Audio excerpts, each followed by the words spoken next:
Hello, hello, my friends. AmyR here with Prairie Paper and Ink. Welcome back to my face and my card making space and another STAMPtember exclusive video. This release is with Brutus Monroe.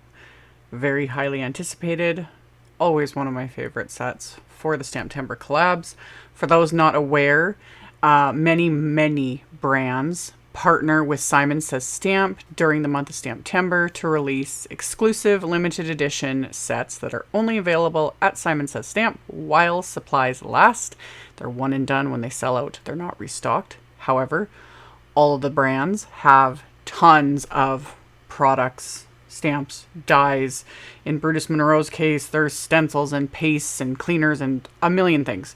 So I will have a link not only to the supplies I used, the limited edition collab, and the brand as well. That will be in the description box below the video. I made a Halloween themed card because, of course, if I'd had enough time, I would have made multiple cards because there's multiple themes in this little set. We could have done Christmas and fall and just because, but I don't have enough hours in the day and I'm scrambling. As it is, this video is going up late. I am filming this intro as I'm processing the video, basically. So just getting her all done. So anywho, keep watching and I will show you guys how I made this card. So this is the Brutus Monroe Tricks and Treats 6x8 stamp set.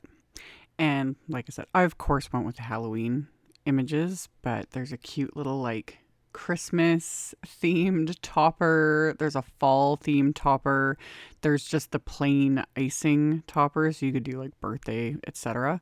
But I went with Halloween and I added a bunch of the accessories and I put them into my MISTI. And I am going to stamp them onto some of Simon Says Stamp's smooth white cardstock using Simon's Intense black ink, a good alcohol marker friendly ink. And I end up stamping the little candy pumpkin and the little candy stick onto a scrap of white cardstock as well, so that I have multiples.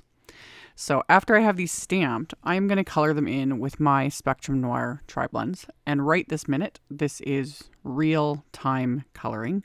I do not color as fast as my videos make it look out because I edit them to speed up the process, because otherwise my videos would be too long.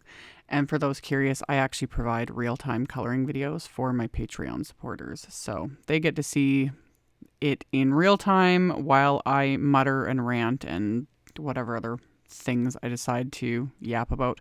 So I put the caps on the screen for the colors that I used and doing my typical like darkest to lightest with everything. And I went with basically traditional Halloween colors. Although when I was doing this, I was like, oh, this would look really cute if you do it in like pinks and teals and, you know, celery greens. Like, just, you'd have so much fun with it. I'm so frustrated that I do not have enough time to make all the things that I want to make. Wham, poor me. Anyway, I went along and just colored everything. I did the little candy corn pumpkins, which that is exactly what they look like. They have to be those little candy corn pumpkins, which I shockingly like. I used to be one of those people for years and years and years that would go on about how I only like candy corn at Halloween, like the images, but I actually hated the candy. And I know I've said it in videos, like, ew, disgusting.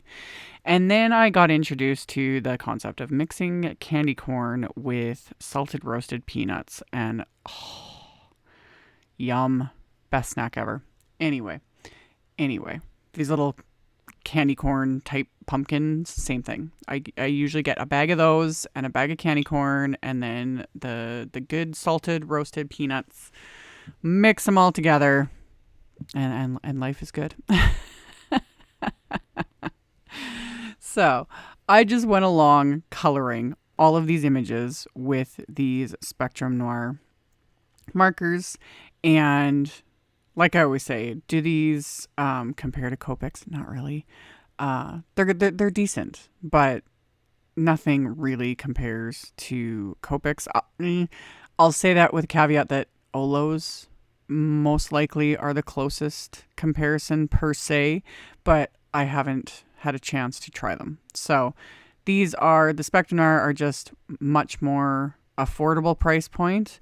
And I just like the convenience of the fact that there's 3 shades in one marker. So I don't really have to think so much, which especially right now when I don't have a whole lot of thinking time, let alone any time. I like just grabbing the basic whatever. So I did some fun blending on this lollipop image, like blending one color into the other, just cause I thought it'd be fun to make it, you know, very Halloween themed. And I almost ruined it, really, not with the coloring, but when I go in with my white gel pen. And I'm mentioning this now because I fixed it off screen. And I'll show what I did with the white gel pen. I just added like little lines, you know, to make it look twisted. But it just looked really, it just didn't look right. It was really bothering me. And I was almost going to just scrap that one image. But in the end, I, off camera, widened the white gel pen lines and it went fine. Before I did the white gel pen though, I used my Tonic Nuvo Aqua Shimmer pen. You always want to add your shimmers, you know, your Aqua Shimmer pens, your glossy accents, all those things. You want to add that before you add any white gel pen because like the Aqua Shimmer pen will smear the white gel pen. It just like dissolves it. So you add the shimmer first, let it dry, which I didn't follow my own advice and I struggled a little bit adding the white gel pen at first to the base of the cupcake because the Aqua Shimmer wasn't dry fully yet. You can always tell because the gel pen, it just starts to skip and it's not laying down the white. But yeah. So I set that aside and worked on the other elements that had dried. So shimmer first, then the white gel pen. Added it just somewhat randomly, you know, kind of filled in. There was little areas on this drippy icing monster that had kind of drawn in little highlights, so I just filled those in with white gel pen. And yeah, this is where I did not like what I did to this lollipop. The lines just looked really weird, but yeah, off camera I just widened them. I just made them look a little bit thicker and I was happy with the end result in the end, so I still ended up using it because that was the one element out of all of this that I spent like the most time coloring on in a sense. So it's all good. It's all good. So after everything was colored, I fussy cut these out. This set is available while supplies last. Those are always usually the first to sell out is with coordinating wafer dies, but I just fussy cut everything out. It was super simple.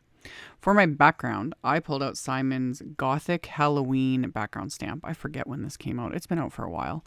And I put it face up on my desk and I inked it up with Simon's charcoal Pawsitively saturated ink.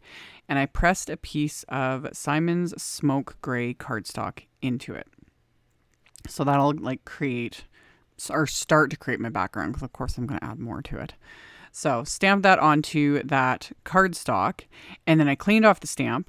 I grabbed my card base, which is going to be a top folding A2 white note card, and I put some post-it tape where the score line is so I don't stamp past the score line. And then I inked up the stamp with Simon's flannel ink, so just a very light gray ink. And same thing, I'm going to just press the inside of the card base onto the stamp and then stamp that. So once that's stamped, I'm then going to go back to my card front panel and I'm going to take that charcoal ink after I trim the panel down just a little bit. I trimmed down to like 4 inches by 5 1/4. And then I'm going to use that charcoal ink and a blending brush and just blend all around the edges to give it more of a deeper look, more of a Halloween look. And also to create, like, leave the center lighter so it kind of creates that little bit of a halo effect. So after I've done all that blending, I pulled out my flour sackcloth to cover my work surface because I want to add some shimmer. And I'm going to use the Distress Mica Stain in Empty Tomb. Love it. And shake that up really well. Mica stains, you want to shake them until all of that mica is dispersed, that there's none sitting in the bottom because you don't want to clog the sprayer. So I shake it really well. And then I hold this really, really high up. That's why I laid out my flour sackcloth, because I'm holding this really, really high up and just lightly misting it like 2 or 3 times. And it doesn't really look like much on camera, but I'll show at the end with my flashlight. It just creates this pretty shimmer on the entire background. Love it. So I set that aside to dry. I grabbed a scrap of black cardstock and I used my anti-static powder tool. And I stamped one of the sentiments from the Tricks and Treats stamp set with clear embossing ink. Covered that with Simon's Detail White embossing powder. Melted that with my heat tool. fussy cut that as well. There's, again, the coordinating die. It actually die cuts the sentiment too, but it's STAMPtember. I don't get the dies for almost hardly any of the sets, which is fine. I am a fussy cutting expert. I have been doing this for over 20 years. Speaking of, I took the just buttercream image from the set and I stamped it onto the scrap of Post-it tape, just the bottom portion, and I trimmed that out with my little fussy cutting scissors, my little cutter bee scissors, because I'm going to mask this because I want it to look like it's sitting on top of the cupcake on the inside of the card. So I stamped the icing with spring ink from Simon, and then I put that little mask that I created right at the bottom there, and then I'll stamp the cupcake base with Simon's lilac positively saturated ink, and then remove the mask, and it looks like the buttercream icing is sitting on top of the cupcake. And then I'll stamp another sentiment from the set with VersaFine Claire Nocturne ink. So this ends up being a kind of a busy inside of the card with the stamp background. I could have skipped the stamp background, but I'm fine with it. I'll just write with like a black pen, you know, whatever I want to say, and it'll be good. So once all that was done, it's now time to assemble my scary little cupcake. That's not actually scary. He's kind of cute, really. I don't know what it is. I get a kick out of stuff like this. So I used a combination of craft tacky glue, washi tape, and Big Mama foam tape to create this little cupcake, and made it so this little ghosty is like holding the lollipop. You know, he was a little late to the party, but he brought snacks. It's all good. So adhered all of those together. Once everything's like secure with the glue and the washi tape, I put Simon's Big Mama foam tape. Oh, and I roughed out the edges. I've been talking about this. I've been doing this a lot the last, I don't know how long, usually using either my fingernail or scissors because I couldn't find my little tool. And then I reordered it, the Tim Holtz Distressing / thread cutting tool. And yeah, ran that all along the edges of the background to just rough it up a bit. It just adds a little bit of texture. Love it. So I did that. Then I put Big Mama foam tape on the back of my cupcake here. So this will pop it up just a little bit without creating a whole ton of bulk because this foam tape's pretty thin. So got this on the back, trimmed it all down with my Pawsitively everyday scissors. So got all those little pieces in place. I'm going to pop those into place, and then I added the little candy pumpkins and the extra candy stick that I had colored and cut out. So I just kind of arranged those along the bottom, and then I popped the little sentiment into place with little bits of the foam adhesive. And then as a final little embellishment, I pulled out some Trinity Stamps Bubble Bath Flat Backed Bead Mix. There we go. They're basically holographic bubbles is what they look like. And I love them. So I went a little overboard with them and just sprinkled them all over this card because it's fun.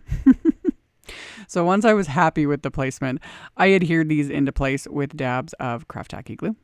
Once these are adhered, this card will be complete. And then I'll be able to show you guys close up and turn on the flashlight so you can see the shimmer and the sparkle because that's always the funnest part. Love. So yeah, the background's shimmery and then we've got the sparkle on the images, and yeah, I had so much fun making this. And like I said in the intro, I will have links below to this set. I'll have links to the Brutus Monroe brand. I'll have links to all the other supplies I used. You can just expand the description box below the video for all of that info if you are interested. I'll also have a link to my blog post, my social media, all of that stuff. All of that is always in the description box below. And yeah, thank you guys so very much for taking the time to watch my videos, for thumbs upping, commenting, letting them robot overlords know you guys like what you're seeing. Subscribe if you haven't. I would love to have you. And I will see you all very soon in the next video. Bye.